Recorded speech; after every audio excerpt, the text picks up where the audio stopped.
د لوی مهربان او بخښونکي خدای په سپېڅلي نامه په دې درسي ویډیو کې به د تیرو درسي ویډیوګانو پر دوام د لیپیډو دوهمه ډلبندي یا دوهمه ډله هغه وپېژنو. موږ لیپیډونه ډلبندي کړل. لومړۍ ډله مو په تیره درسي ویډیو کې ولوستل او وپېژندل.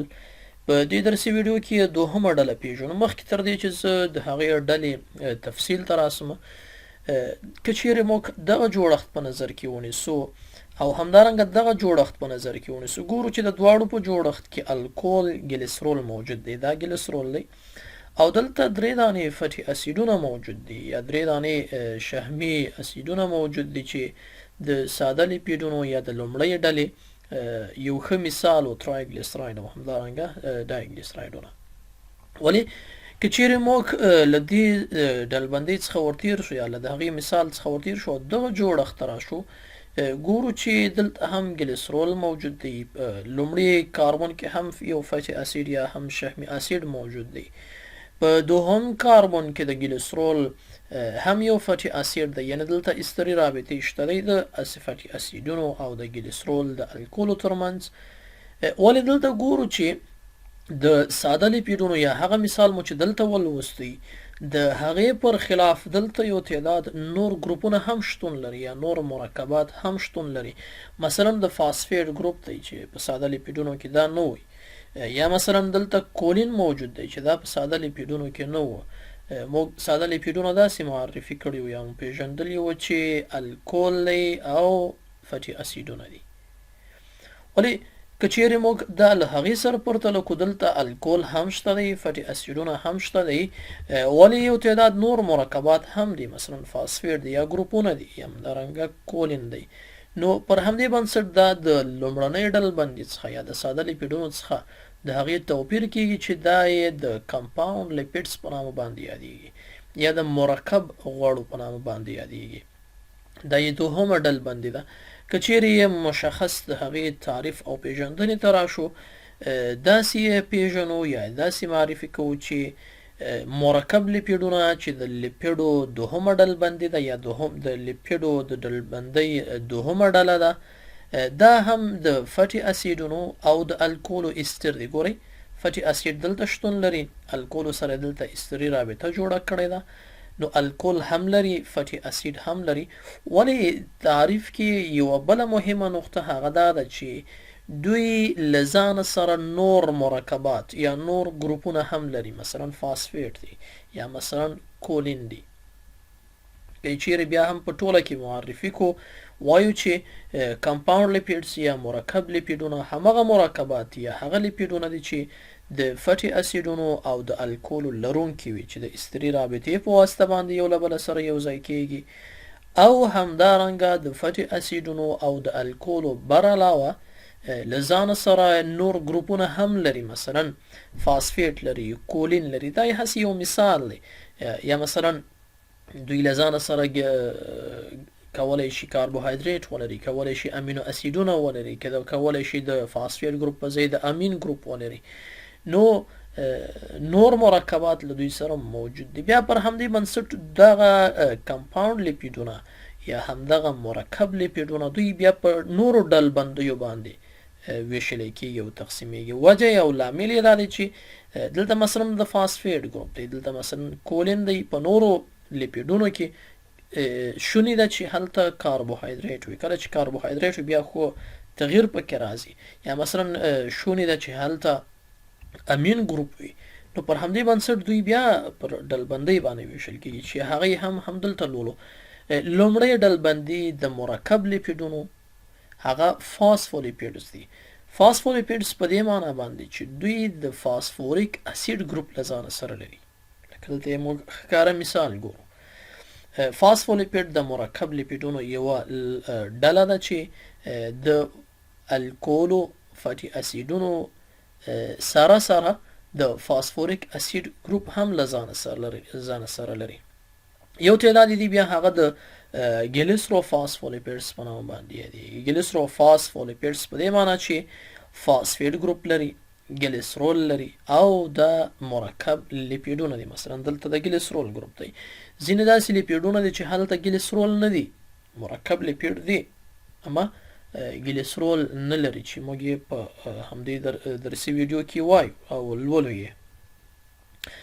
سفینګوفاسفولیپیډز دي. سفینګوفاسفولیپیډز په دې معنی باندې چې د ګلیسرول الکول پر ځای باندې دلته د سفینګوزین مالیکول دی، یعنی د سفینګوزین الکول دی، فاسفیټ ګروپ لري او فاټي اسیډونه لري. دا ټوله کې چې ګوري دوی فاسفیټ ګروپ لري، مثلا الکول یا ګلیسرول دی یا سفینګوزین دی، ولې د فاسفیټ ګروپ حتما له ځان سره لري، ځکه موږ په تعریف کې ولوستل چې الکول به ولري، فاټي اسید به ولري او یو بل ګروپ چې کچیرې فاسفیټ ولري دوی بیا فاسفولیپیډز دي چې بیا دوی کولای شي ګلیسرول د الکولو پر ځای، یعنی د الکول د دې په جوړښت کې چې کوم الکول دی هغه کېدلی شي ګلیسرول وي، کېدلی شي سفینګوزین وي، ولې په ټوله کې دوی د فاسفولیپیډز په نامه باندې یادېږي، یعنی فاسفیټ او فاسفوریک اسید حتما پر خپل جوړښت کې لري. دوهمه ډله د دوی د کمپاوند لیپیډونو هغه به تاسې راته ووایاست. موږ په تېر همدغې درسي ویډیو کې مو ولوستل چې کېدلی شي هلته د فاسفیټ ګروپ پر ځای باندې یا مثلا د کولین د ګروپ پر ځای باندې د مرکب پر ځای باندې کاربوهایدریټ وي. ګورئ کېدلی شي کاربوهایدریټ وي، له همدغې امله موږ یې د ګلایکولیپیډز په نامه باندې یادوو، مثلا ګلایکوسفینګولیپیډز چې الکول یې سفینګوزین دی او فاټي اسیډونه لري او د کاربوهایدریټ مرکب له ځانه سره لري. همدارنګه ځینې نور یې بیا دا دي چې هغوی فرق کوي له ځانه سره نور مرکبات لري، مثلا که چیرې موږ ګلایکولیپیډونه په مفصل سره ووایو، شکل سره ووایو، داسې وایو چې دوی پر خپل جوړښت کې فاټي اسید لري چې په تعریف کې د مرکب لیپیډونو باید موجود وي. همدارنګه سفینګوزین دی چې الکول دی او فاټي اسید او سفینګوزین سره دوی له ځانه سره کاربوهایدریټ هم لري. ګورئ په تېر سلایډ کې موږ ولوستل چې هلته د کولین ګروپ و یا د فاسفیټ ګروپ و، دلته د کاربوهایدریټ دی د هغوی پر ځای باندې. نو همدا لامل دی چې یوه بله ډله مرکب غوړ دی چې فاټي اسید لري و الکول لري هو، له ځانه سره بل اضافي ګروپ لري هو، څه شی دی؟ یا اضافي ګروپ یا اضافي مرکب، هغه کاربوهایدریټ دی. نو پر همدې بنسټ ښه متوګوره دا ځوان هم درته وایي چې ښه متوجه اوسېږئ، یعنې په دې معنا باندې چې دوی د ګلایکولیپیډز په نامه باندې یادېږي او د مرکبو لیپیډونو له ډلې څخه دي.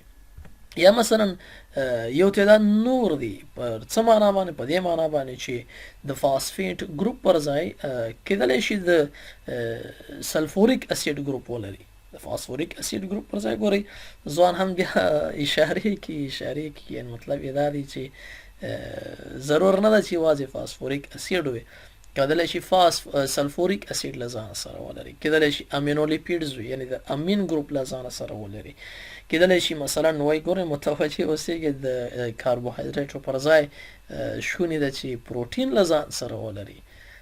پر همدې بنسټ موږ دوهمه ډله هغه لیپیډونه ورته وایو چې هغه د مرکب لیپیډونو په نامه دي. مرکب یعنی دوی ترکیب شوي دي د نورو مرکبات، یعنی لیپیډز دي او نور مرکبات ورسره ترکیب شوي دي، مثلا کاربوهایدریټ دي، پروټینونه دي، د امین ګروپ دی، د فاسفوریک اسید ګروپ دی، د سلفوریک اسید ګروپ دی.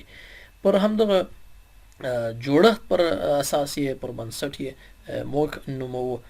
لومړۍ ډله ساده لیپیډونه وو چې یوازې ایسټرونه وو، ځکه موږ په عمومي تعریف کې د لیپیډونو لوستلي وو چې لیپیډونه عموما ایسټرونه دي د فاټي اسیډونو او د الکولو.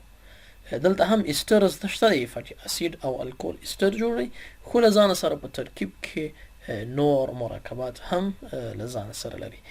دا ځوان مه هېروئ، دا ځوان درته وایي چې پاملرنه ورته کوئ، ضرور نه ده چې یوازې فاسفوریک اسید ګروپ وي، کولی شي له ځانه سره نور مرکبات هم ولري، یعنی د سلفوریک اسید، د امین ګروپ، د کاربوهایدریټ، د پروټین یا همدارنګه د کولین، دوی پر ځای کولی شي چې نور مرکبات له ځانه سره پر خپل جوړښت کې ولري. پر همدې بنسټ دا ځوان بیا تاسې توجه راړوي چې مهمه یې دا ده، اړینه یې دا ده فاټي اسید وي او الکول وي او باید یو مرکب نور ورسره وي چې هغه کولای سي هر مرکب ووسي. له پاملرنې مو نړۍ مننه کوم. زموږ د یوټیوب چینل د فیسبوک صفحه د افغان میډیکل اند ساينس لیکچرز په نامه ده، کولای سي هغه در سره تعقیب کړئ او نورې درسي ویډیوګانې او یا هم طبي معلومات له موږ سره ولولئ. مننه ستاسې له پاملرنې.